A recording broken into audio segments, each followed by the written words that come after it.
तो दोस्तों, जैसे कि आपको पता है कि बसंत ऋतु का आगमन हो चुका है।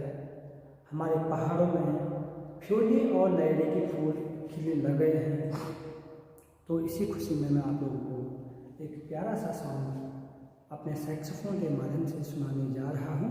तो आप लोगों को अच्छा लगे तो ज़रूर लाइक करना, शेयर करना और कमेंट करना, ठीक है।